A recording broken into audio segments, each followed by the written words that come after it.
Yung tao daw na sobrang magmahal at magtiwala, sila rin yung pinakamatatag pero pinakamasakit kung bumitaw. Di mo alam kung gaano nila pinilit intindihin ka. Kung ilang gabi silang umiiyak habang pinipiling manatili kahit pagod na.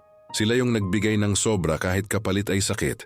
Yung naghintay na magbabago ka kahit sila nauubos na. Kaya kapag dumating yung araw na sila na mismo ang bumitaw, hindi na yon dahil sa ayaw kanila.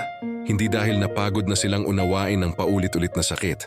Naubos na nila lahat ng dahilan para manatili. Ang totoo hindi madali para sa kanila yung kalimutan ka.